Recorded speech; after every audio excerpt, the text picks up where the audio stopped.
Hey guys, welcome to the Sue Sponte podcast. I'm Ken Harper, your host, and today with me is Will Israel. Will, welcome to the podcast. Thank you. Appreciate it, Ken. So, Will was originally first assigned to 275. He started out as an ammo bearer and then was a machine gunner. He then got promoted up to be a machine gun team leader, a fire team leader, a squad leader, and then a weapons squad leader.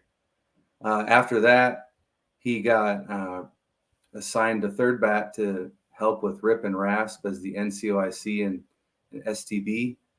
And then after all that happened, he became an officer. First got assigned to the 82nd Airborne and then found his way back in battalion as an XO.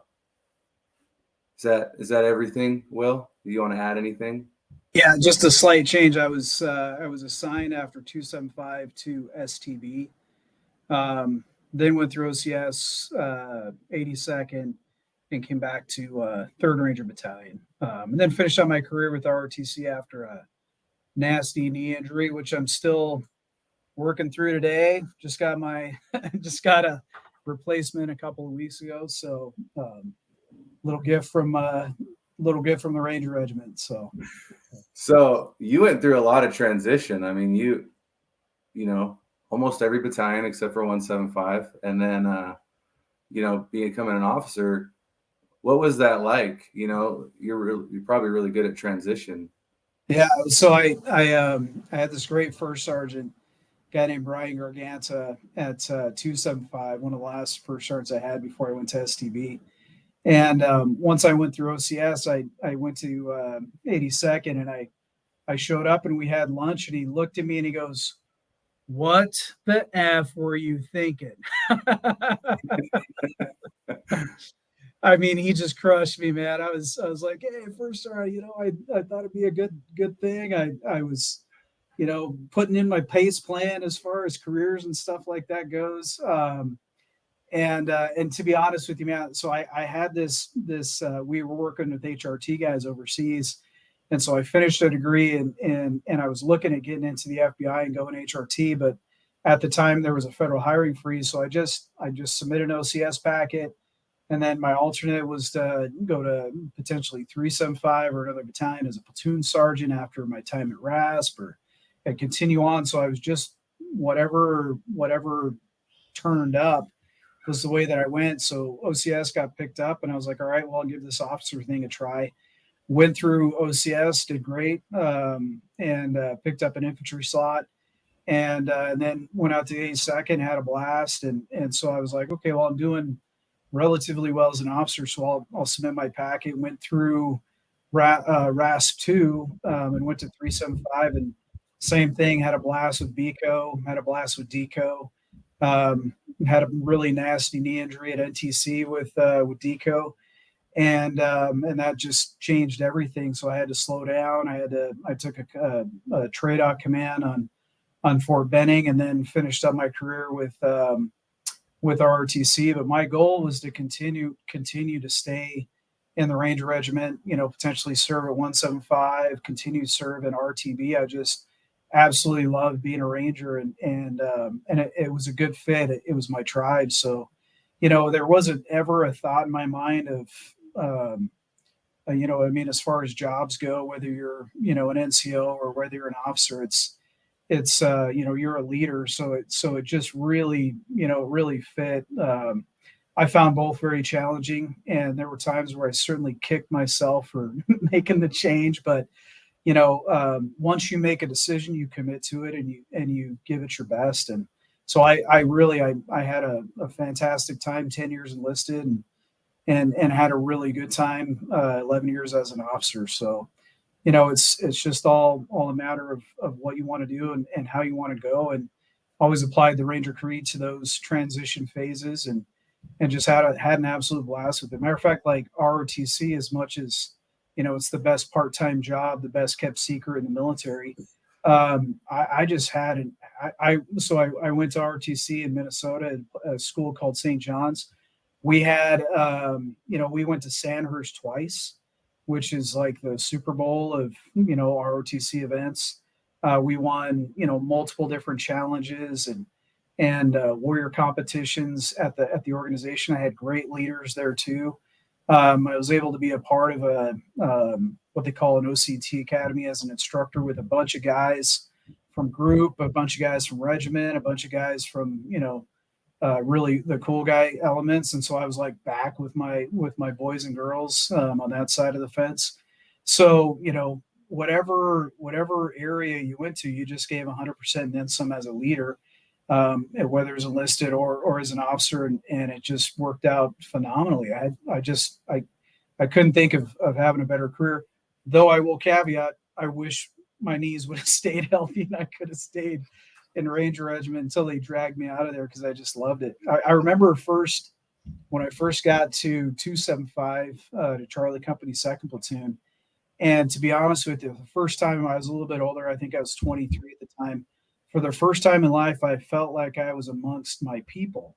Like I always kind of felt like a, square peg trying to fit into a round hole in the civilian sector because, people were unethical. They cheated. They were dirt bags. I was working in construction and restaurant industry, and I was just like, this is not where I want to be.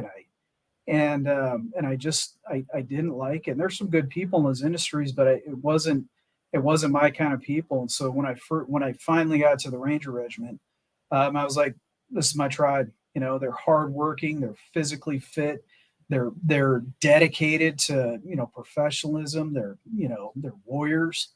And so I was like, okay, this is my tribe. I'm going to work to try and keep up. So it was just felt very comfortable. And a lot of you probably hear it often. I still miss it today, in some ways. So Yeah, I think that's one thing a lot of guys talk about is how unique it was because of all those moral traits you're talking about being honest and hardworking and wanting to do the right thing and not lying and cheating and stealing. Because that is a big thing I hear about from guys is how much of that goes on in the civilian world. yeah, there's a lot of what I call, cobras. Like, hey, I think you're pretty cool, but I'm going to keep my distance. I don't have that. I didn't have that experience in Ranger Regiment. I mean, it was a standards-based organization, and the three characteristics of a Ranger that I think, mentally alert, physically strong, and morally straight. Like you had to have those three at all times. And you had to be smart. You had to stay in really good physical shape to be able to keep up and lead. And then morally straight. That was one. I can't tell you how many great Rangers that I knew that just couldn't get their crap together on a weekend, and they get a DUI. They get into a domestic dispute. They or rob a bank. They did in 2005. I mean, it's a full spectrum, right? We can talk about that sometime and another time. That was really embarrassing for Charlie Company 275, but and those things happen, throughout the entire, all the different battalions.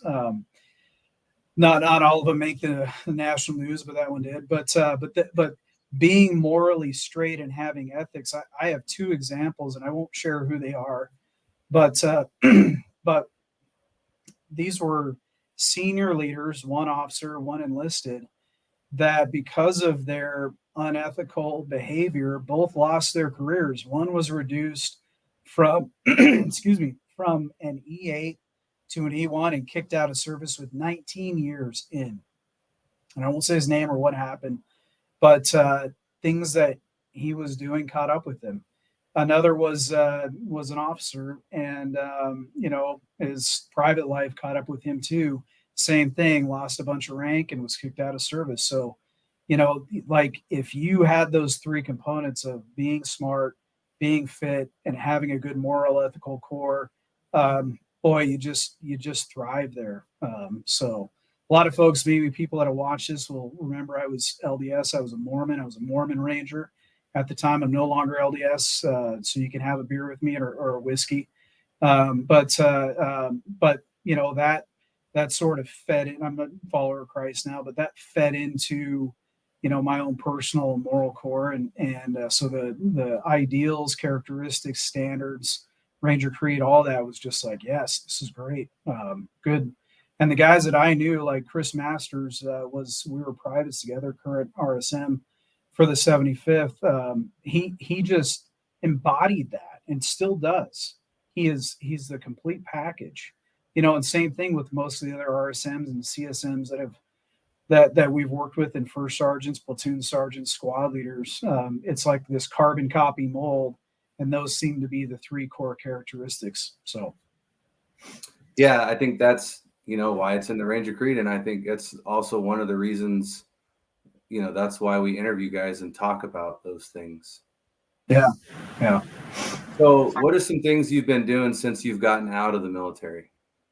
Yeah, my transition from the military was pretty rough, and just like everybody else, you hear it. It's kind of a broken record. So I'll be fully honest. I was not going to take the COVID shot at all. I was not interested. I was not interested in pushing that on soldiers, and so I had gotten a job in Minnesota as a training officer with the Minnesota National Guard.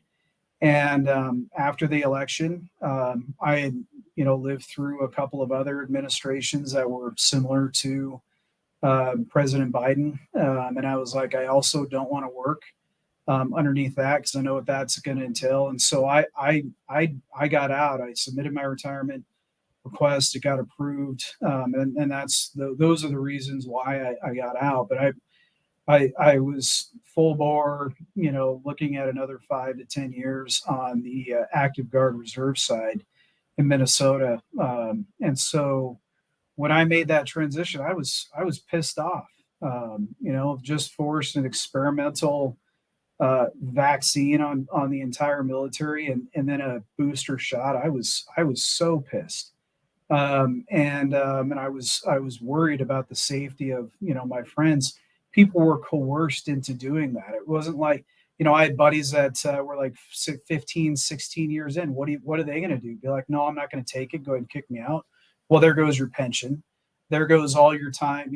Disability, like all the things that come with retirement. They had no choice. That's called coercion, and I was just angry about that. And so for the first year, I completely unplugged.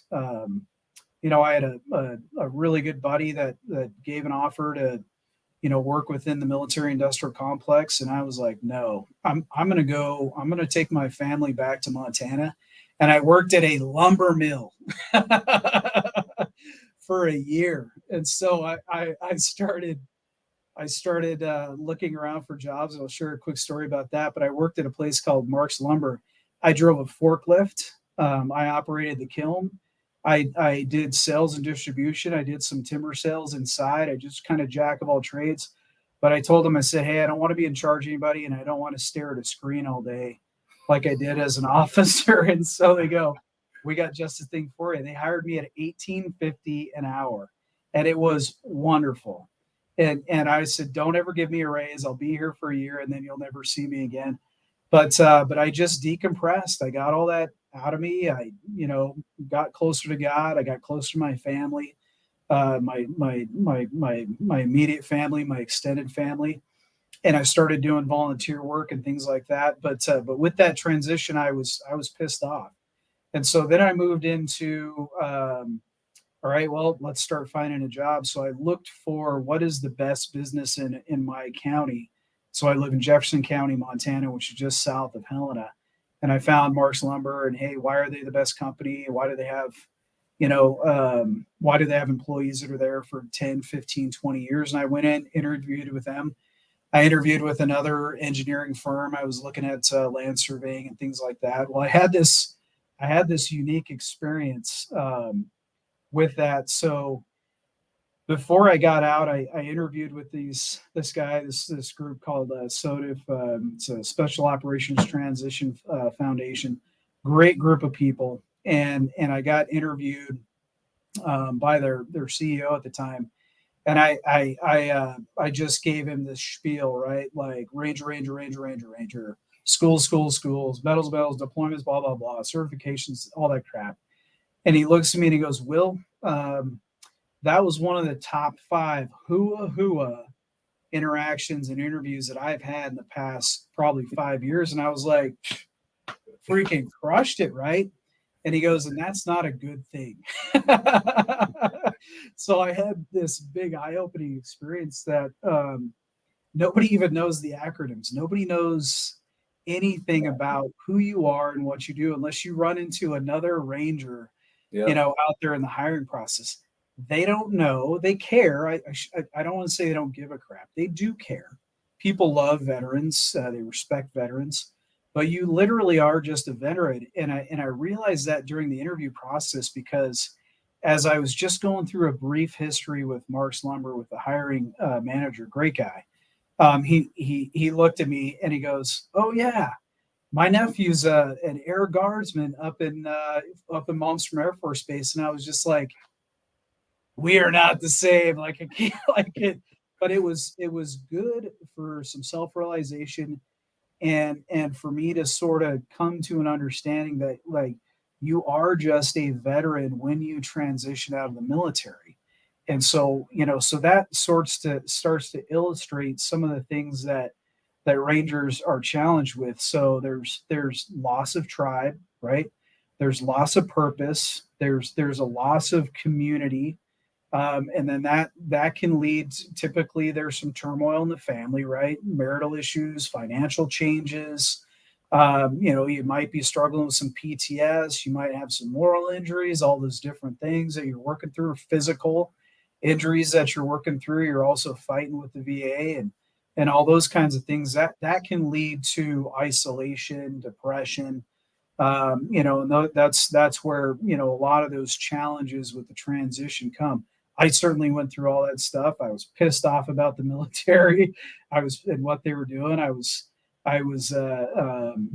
Felt rejected. I missed my friends, my Ranger buddies, my buddies in ROTC. My value to everybody else out there in the industry or in Montana was precisely zero. And that was another. I was listening to a podcast. This was like probably 2 years ago, and he stated that he goes, "Look, you coming in as an unknown into any industry, your value is exactly zero. So your value in the Ranger Regiment, your value in the military is very high, depending on your rank, the positions you've held, your schools, deployments, medals, all those kinds of things. Your reputation. So your value is huge, right? But you get out of the military and it's exactly zero. So it's a starting over process. And so when I finally came to an understanding of that, I was like, okay, well now it's time to rebuild networks, to rebuild new skills, to transfer the skills that I do have from the military into viable skills in the private sector, in the civilian sector. And so that's what I did. So next phase, I started working with a veteran nonprofit. I was director of programs, training, and events for an organization that helped veterans with transition and medical services and things like that. That was really profound. That was awesome. That was a full-time volunteer position, so I didn't take any pay. I just wanted to serve, and we were in a good financial position to be able to do that. That ended and went away, and I started working for another Ranger buddy, Justin Neal and Taylor Cassatt with Sabo Outdoors, doing some strategy stuff. And right around that time, a really good buddy of mine named Mac Menard was running the Montana Outfitters and Guides Association and another nonprofit called Big Hearts Under the Big Sky. So our family was selected to go on this Big Hearts trip. We went into the Bob Marshall for about a week. It was wonderful, horseback trip, fishing, camping, all fully guided, all based on this nonprofit. Mac and I had also been a part of a Bible study together for about 2 years through a good mutual friend named Jim Weber. And Mac, so I approached him and I said, "Hey, I'd like to become an ambassador for Big Hearts." And he said, yeah, let's get some coffee. And so we go to get some coffee, and he goes, yeah, I got something else for you. And so they were looking for an executive director. Mac was looking to retire. And he goes, what are your thoughts on coming in and checking out the Montana Outfitters and Guides Association? And I was like, Mac, I don't know shit about the outfitter. Hopefully, no outfitters and guides see this in our membership. But like, I really like my level of knowledge was very limited. I grew up hunting, I grew up fishing, I grew up, doing a ton of outdoor stuff. Continue doing that throughout all my life. But I've never guided anyone. I've certainly never been a licensed outfitter. And so I was like, yeah, man, I'll come check it out. So that was in October. Well, that was late October, first part of November. So I came in for the first 2 months, and it was like such a fire hose moment, man. It was like, think about the toughest job you had as an engineer, or working in the Ranger Regiment or so on and so forth, where you're just like, holy crap, this is hard. I don't know anything about this, and I need to figure it out. And so I spent just, endless days, weeks, nights and weekends, really just absorbing the regulations, the industry, the business side, the memberships, all those things. And finally got to a point, I would say at about the 60-day point, where I submitted my application for the executive director. And honestly, the board took a chance on me. They really did. They were like, hey, we see this guy is committed. He's smart enough to do the job, and let's give him a chance. So really, I just kind of, we call it luck, but I don't think luck is really a part. You can call it whatever you want, but really it's being aligned with, values, with a mindset, with God, with faith, with the right kind of attitude that aligns you in the universe with these kinds of opportunities. And that's been my experience for many, many years of, it just doesn't make sense. Why would I get that opportunity? How did, this is something I need, and then boom, it pops up. It's somebody on LinkedIn. It's, just a random suggestion from somewhere else. And, or this, I started a Bible study with this guy 2 years ago and got nominated. Our family went on a trip because we're, combat veterans, special operations side of the house. And then what are the odds that they just needed somebody to fill this position? So it's like being naturally aligned with God and the universe. And so I don't want to get too spiritually woo or anything like that, but that's been my experience, trusting and having faith in God, and then just letting the chips fall where they may, and working hard too. But so all that took about 3 years, man. Like, it's only been the past 7-8 months where I would say that I feel like I've got my sea legs. I've got a new sense of purpose. Certainly have a new tribe with a bunch of killers and, and hunters and ranchers. Like they're a lot like a bunch of first sergeants and sergeant majors that are out there. They're just freaking awesome human beings. They don't take any shit. They're hardworking. They're very ethical, and so I was like, cool, this is my people, and I'll get to work and start crushing with them. So kind of a long explanation there. My transition from the military was, I would say, probably pretty typical as everybody else's, and it took me about 3 years to kind of figure it out, and get to the spot we're at now. So yeah, I think that's a good turnover, because most guys take a little bit longer than 3 years, so that's pretty quick. But I will say it. I think it's God's providence all day, every day. I think nothing happens by random chance. I think we saw that pretty well this weekend. I mean, yeah, just turning your head even. So, if I could share something kind of on that aspect. No, yeah, go ahead. So the first couple of years, man, I was struggling pretty good. I had some bad combat memories I was thinking about and dreaming, see it, while I'm out mowing the yard and crap like that. And just wouldn't go away. Memorial Day, I'd think about 25 dead friends, just be crying in my beer. And I was like, I'm struggling with the mental health side of things. And so I really honed in on that too. Like I would yell at my wife and kids, for things that I look back now and I'm like, why that's trivial. So I started looking into not just my, employment or career type stuff, but also my family and how, my mental health was. So I initially, right as I was starting to get out of the military and all this stuff was bubbling up, I got some counseling. So I went to see a licensed therapist. And I uncorked some pretty nasty shit and shared it with him. And then afterwards, there's another organization called the Station Foundation.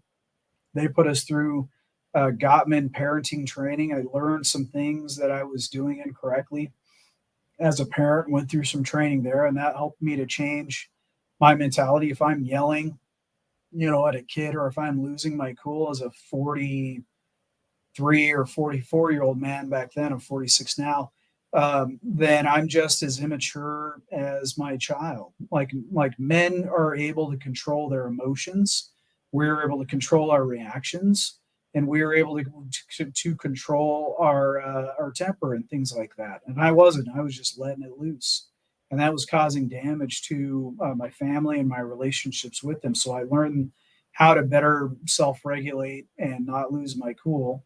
And then that transferred into better training for marriage with my wife and I. So we went through some additional counseling there, and then lastly, I went through an organization called Mighty Oaks. Mighty Oaks is a wonderful organization. It's a week long. It is all faith centered, and it's like a gut punch for faith and for Christ. And so all those things that were being added into my rucksack, different tools, were helping along this process to put deliberate effort. I was doing the work to get reoriented, and I think that's important because the term PTSD, right? That's a disorder. If you adopt the D as a disorder, you're a victim. You are no longer, responsible for your behaviors. You can go be a drunk at the VFW for the rest of your life because, hey, you're a combat damage vet. And so you want to replace that D with G. And so, really, and the G for growth. Everybody in life goes through terrible things. We all have scars. It's all relative to our experience. But the difference between whether you're a victim or whether you're living in gratitude and you grow from those challenges is all up here, and it's all in here, man. So it's you making the decision to do those things, and you having the faith to trust in God to get you through that crap. And so, I did not just sit there and be like, oh, I got a problem, time to just, let it ride.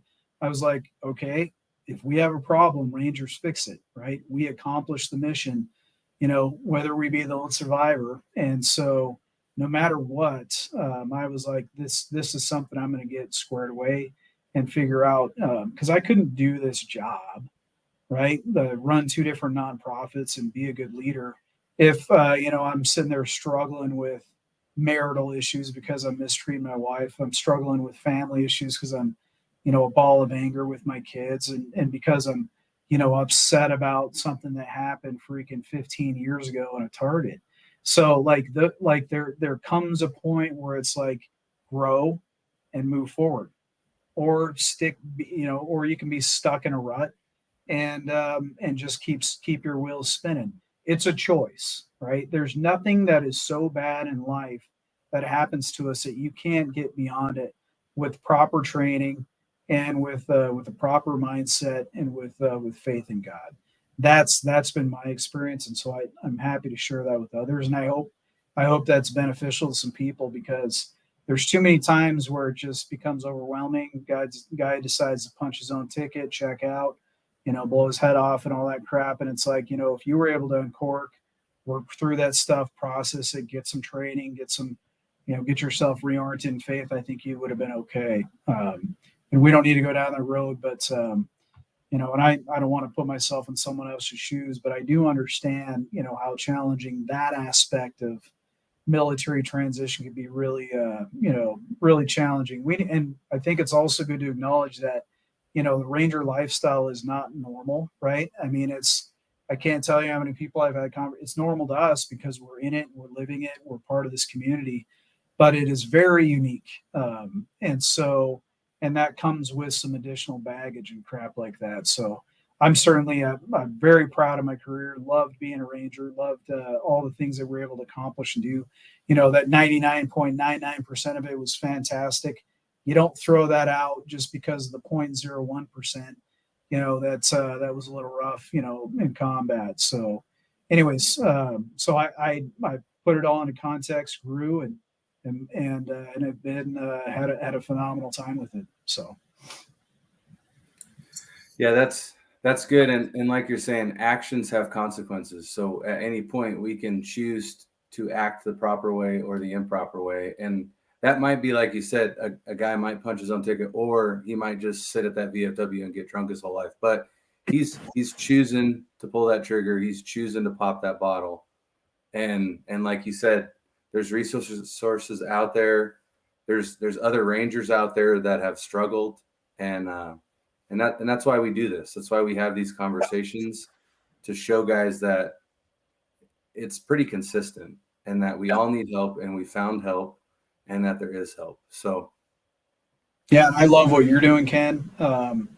Certainly Mike Burke and Legends, Clay Usey, all those guys. This stuff, it hits the right mark. People just need to know you're not alone. There are resources. There is, apply the same logic that you use to get through basic training, airborne school, RIP, to get harassed, to get through Ranger school, to get through all these jump mastery, whatever course it was. Apply that same logic to your personal life and your mental health. There are so many different assets. The VA has some good ones. You can also do, private mental. There's probably 10 different organizations like the Station Foundation, like Mighty Oaks, like several others. There's tons of different ways that you can go and start doing that work and treat it like it's important, because the difference, like you said, is, well, now you do have more options, right? Whereas before it was like, well, my only option is keep working, keep drinking. Oh, sorry, apologize for that. Keep working, and just check out, or do the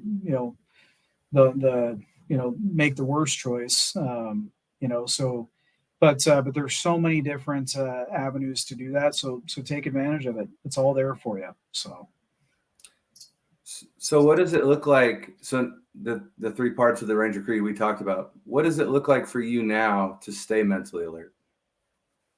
Yeah, a great term. This will sound like a nerdy officer term, autodidactic, self-learner.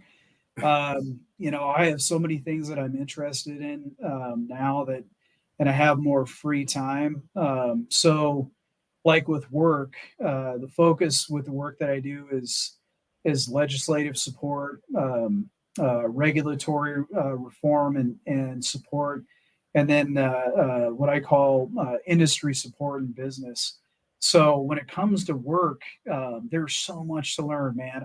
Right now, I've got on my board over here, I've got 7 different legislative things that I'm working on, building committees, cultivating messages, potentially working on bills here at the state level, and working with different organizations, NGOs, nonprofits, excuse me, things like that, in order to either protect or move a bill forward.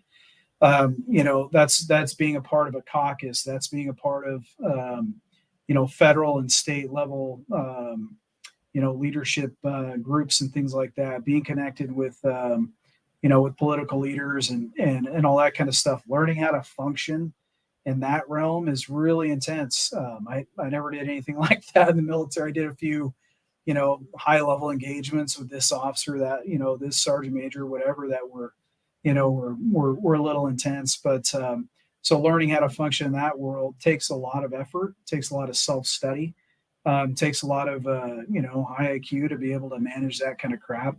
When it comes to regulation, there's so many different regulations.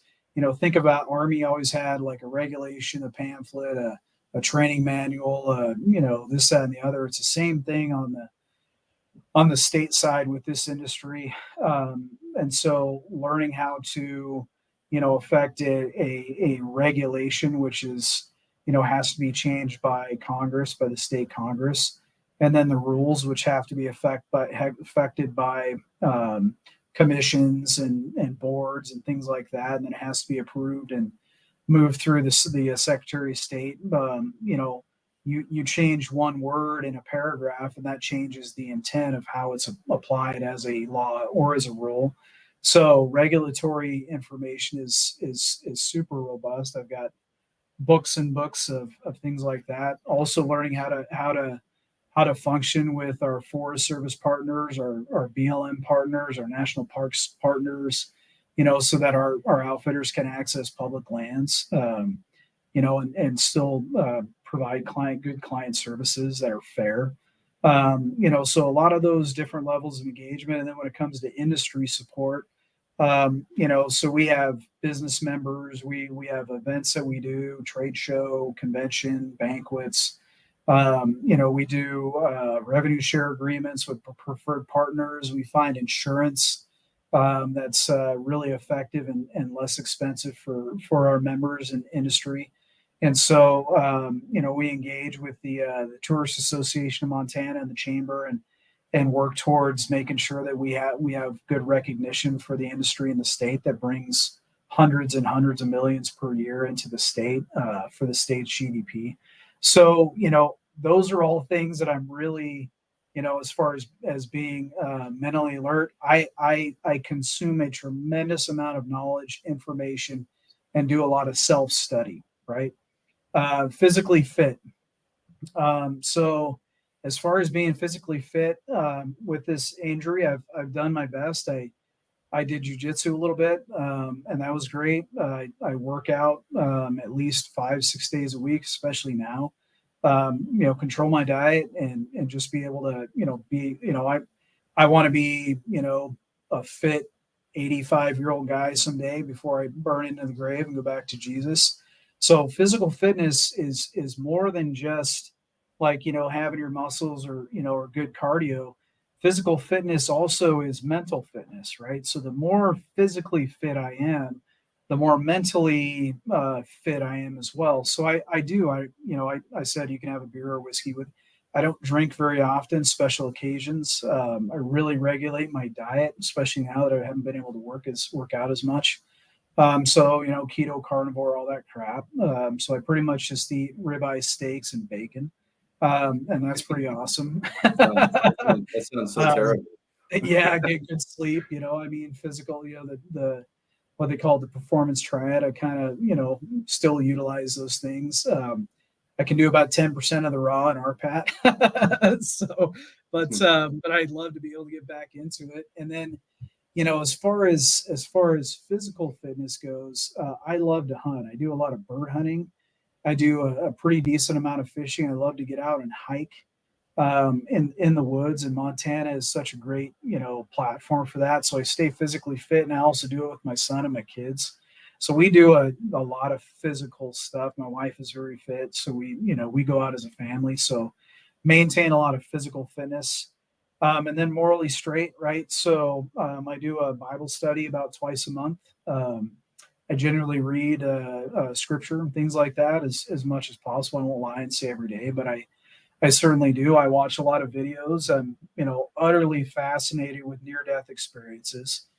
So I've watched hundreds of those to understand, what comes next, what is the afterlife, the nature of God. And communicate with a core group of friends that what I call our accountability partners. And so we keep each other accountable. And if we're getting weak or being lazy, call each other a wuss and get back after it type deal. So, I have a lot of good core friends that I stay in touch with in the Ranger Regiment, and new friends that I stay in touch with. I also volunteer quite a bit, with nonprofit organizations and mostly on the veteran side, but But yeah, I mean, we're actively engaged in our community. So as far as like morally straight goes, there came a point, I would say probably 20 years ago during military service, maybe might have been 25 years ago, where I was just like, hey, no matter what, I am always going to do the right thing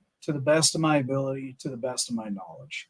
And I've stuck with that for decades now. Like, I don't lie, I don't cheat, I don't steal, I certainly don't cheat on my wife. I don't, I don't try and screw people over intentionally. I do make mistakes like everybody else, but my core morals are that I answer to God. And so, like you could get away with the most heinous crime on the planet, but everything's written in a book, and I answer to a higher power. So you didn't get away with shit. What you did was you might have tricked and fooled some people, but I have that strong level of faith, and I've had so many good spiritual experiences now that prove that as it's not a belief, it's a knowledge. And so through that spirit that God has given to all of us, I'm pretty it's pretty easy for me to be like, maybe that's not the right way to go. Like that, even with like small business things, like a couple days ago, I was interacting with a gal, and we were working through some insurance stuff, and they were gonna, they're working on a program that we can add to our association. And she goes, I just want to be clear that this other insurance company that you're connected to, they have this area, and we don't want to encroach on that. And I was like, oh yeah, thank you for sharing that with me. However, it would have saved our association members probably a little bit more money, but it would have hurt a relationship. It would have kind of potentially screwed this other person out of, some work that they've done to build that part of the industry. And I was like, well, we're not going to do that.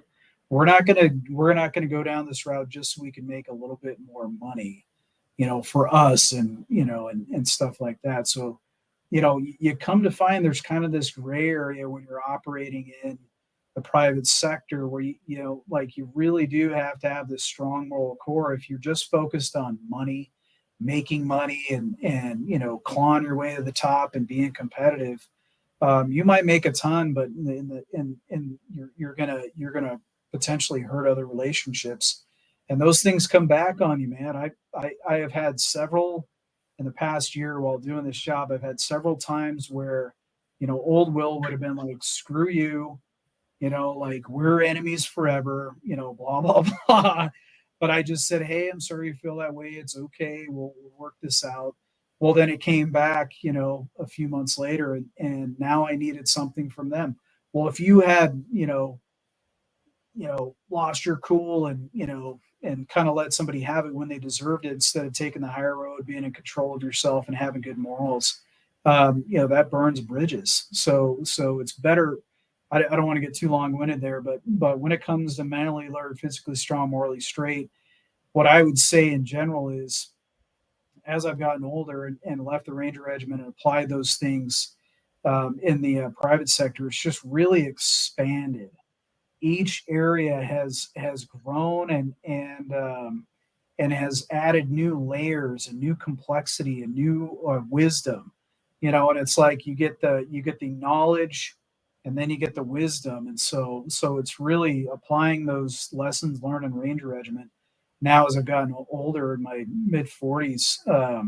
It's just that you feel so good to have all that experience, and yeah, so that's how I apply it today, is self-learning, maintaining physical fitness, and then applying those morals in a much more expanded capacity for really good decision making.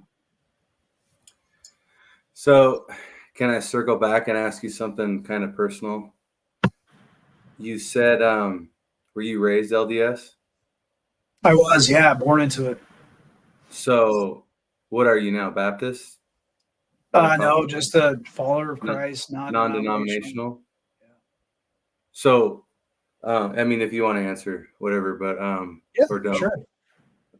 What caused transition?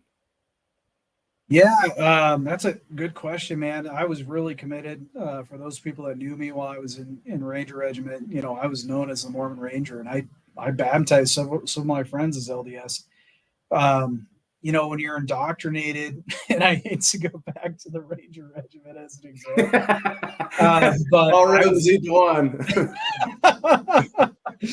you can't let that go. But one's real, one's not. Mormonism is fake. No offense to anybody watching this, but it's made up bullshit. And so, get an internet connection and do some research. But I was indoctrinated into it very, very young age from birth. My earliest memory as a Mormon was when I was like 1.5, maybe 2 years old, being pushed in a bucket down the hallway at our church by my sisters. And so, my whole family, both sides, were all LDS, cousins, aunts, uncle, grandparents. Everybody was Mormon out here in Montana. And so it was super normal. And I really loved it. Growing up as a Mormon, such a great community with good people and strong morals. It was just wonderful. And so, I fully committed to being a Mormon in my early 20s, and I met my wife. We got married in the temple when I was stationed at Fort Lewis, Washington, and we just had this wonderful existence. We had 4 kids, and it was just great. And so fast forward, I think I was about 35 or 36. It was about 10 years ago. I started seeing, so I got advanced in my priesthood. They have different levels of priesthood. So I got advanced to the highest level. So being groomed for Mormon leadership. And I started seeing some issues. And so I'm interacting with these older, much older, like 70s, 80s members, and all they would do is just sit there and brag about how much more they knew and how much more, they were, protected by Gnostics. God and blessed and all this because they were Mormon. And I remember walking in, I was teaching a class, and I walked into this group and I was like, hey guys, what would Jesus say right now if he heard you all bragging about how awesome you are because you're Mormons? And I kind of chastised them. And so they were like, yeah. I go, what we need to do as Mormon leaders is utilize our knowledge and our skills to help the younger guys and these younger families to grow and to and to excel and to to expand and become better people and more successful and all that crap, but not sit here and brag about how awesome we are because we're Mormons. And so that was one. And then my wife sent me an article about Joseph Smith and how he was a polygamist, had like 40 wives. Well, I never knew that. It's not taught.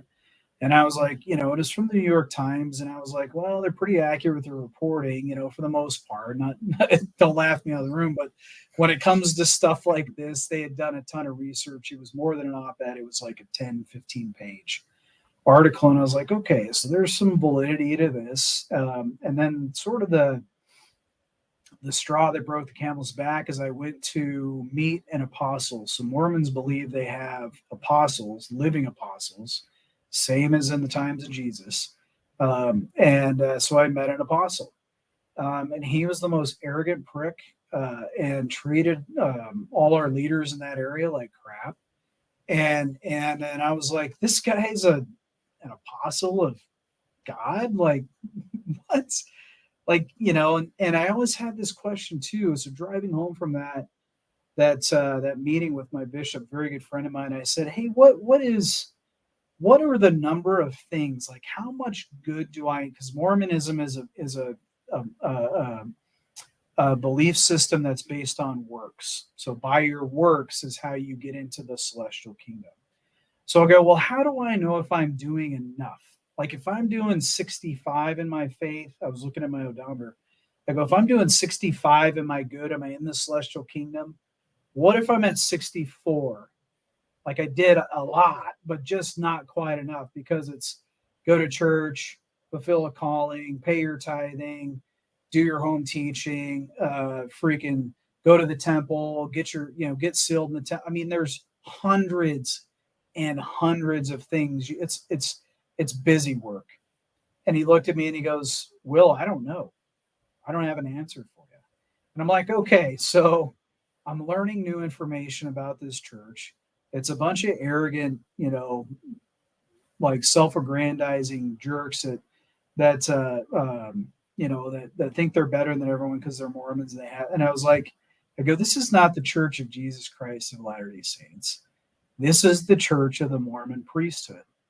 And so then I started looking into the history, the archaeological evidence of the Book of Mormon, which is not that old, and a number of other things related to Joseph Smith as a prophet. And within about, I don't know, 3-4 days, I was like, this church is not true. This is made up Christian fan fiction.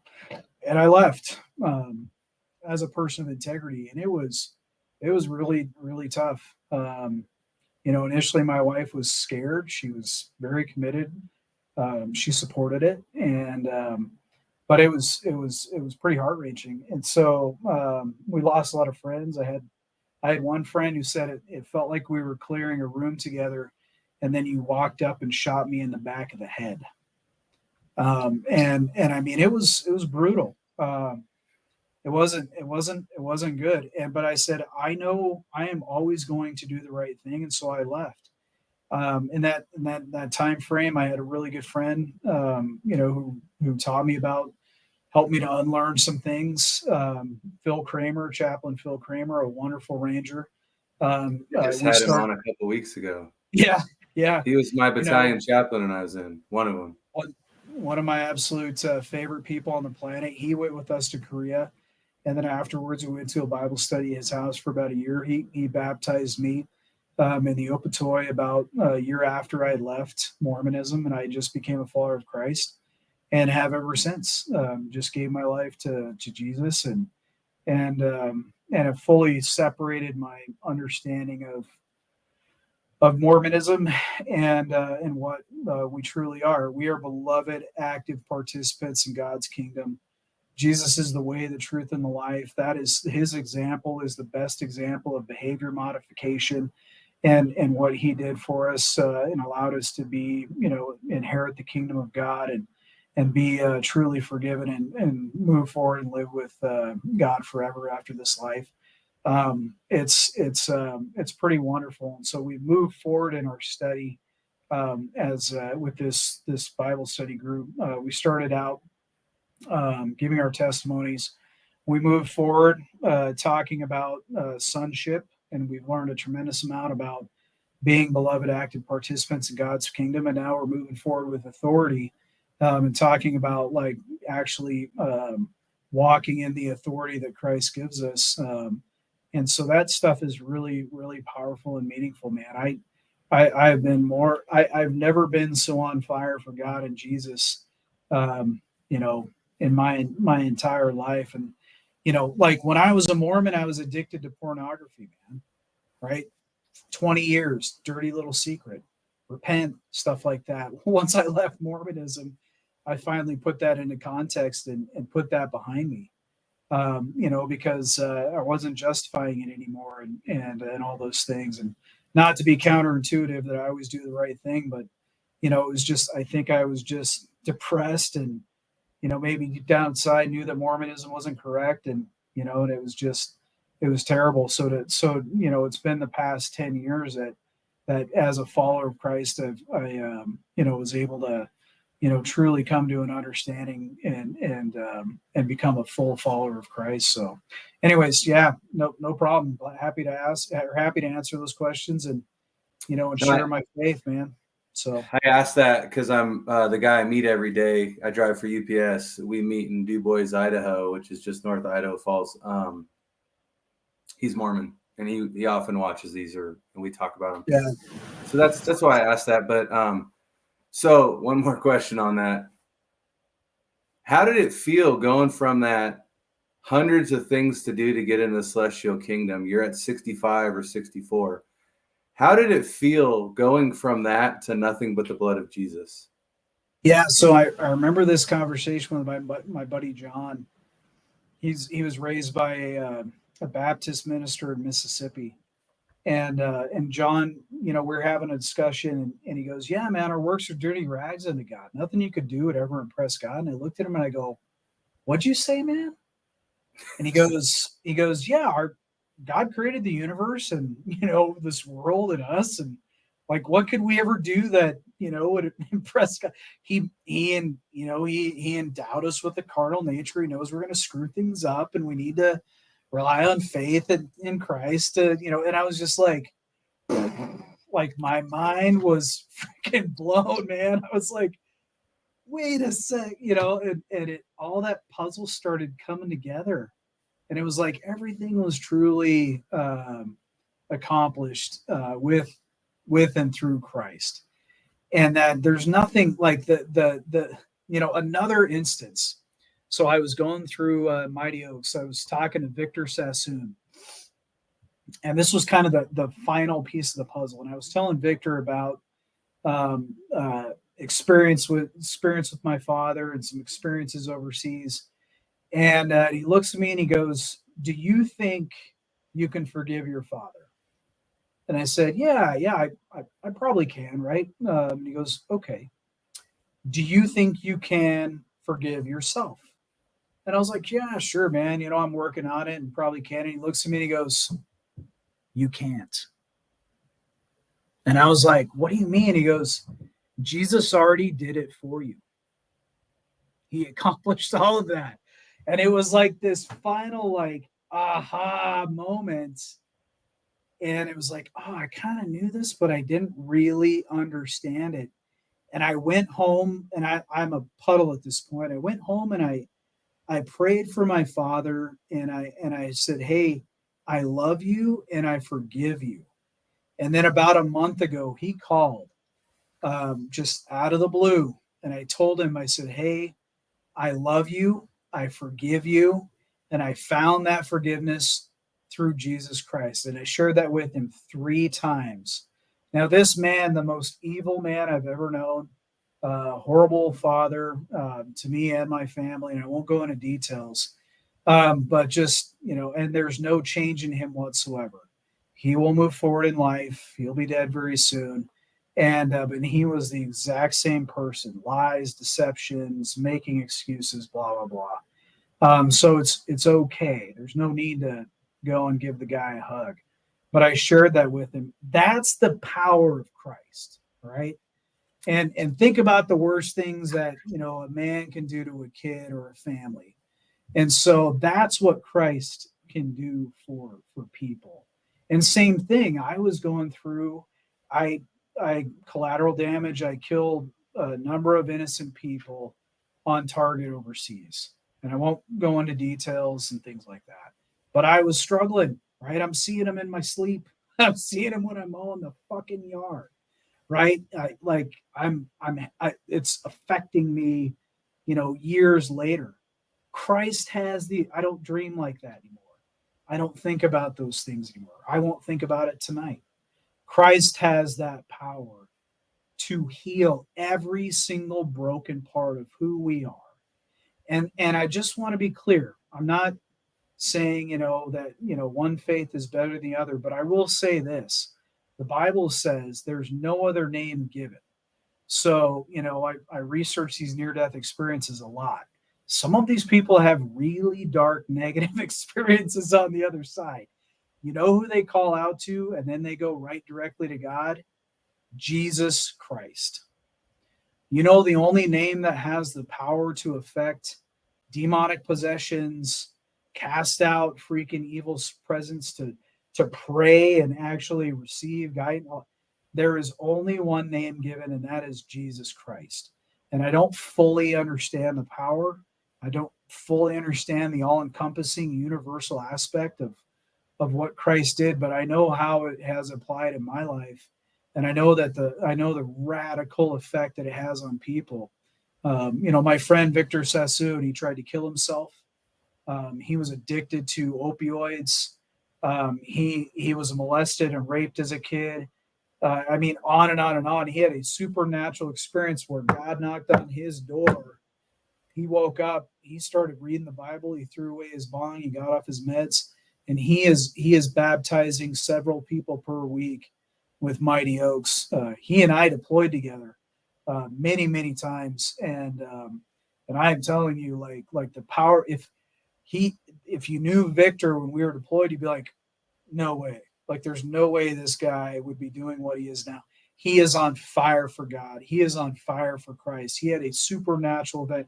He forgave the people who harmed him as a kid. He inspires thousands. He inspired me to go down that same route. That is the power of Christ. And I just leave that test. I didn't know that as a Mormon, man. For me, it was like, yeah, Jesus is our cool brother, but I still got to work really hard to get into, this made up version of heaven. And that's not what it's about, right? Like what truly comes with Christ is a change within. It is a change of heart that is expressed through your daily actions, words, and deeds, and how you constantly work towards being a little bit better today than you were yesterday. And and so that's how I live now, and it feels really good. Feels really good, man. And that was because of Phil, my buddy Phil Kramer. I love you, Phil. I haven't talked to him lately, but I mean, giants, Victor Sassoon, my buddy John, Tyson Crosby. We had phenomenal faith-based discussions. Many others. My friend Jim Weber and my friend Mac Menard. That I work with now. My buddy Ken Holman. All the guys in my Bible study group. It's way more powerful and way more effective than anything else. But just non-denom Christian, bro. That's good. So, You read the Bible, right? Yeah. So one thing I wanted to say that I was thinking while you're talking is, I don't know if you've ever read the book by Ken Sande. It's called The Peacemaker. But my favorite quote from that book, he says, unforgiveness is the poison that you drink hoping someone else will die. And it's always stood out to me, because you meet people that are unforgiving of others, and you can tell that unforgiveness has more a grip on them than the other person. And so I love that. What a great quote. Thank you for sharing that, Ken. Yeah. Did you have any closing remarks? No, and I will say this.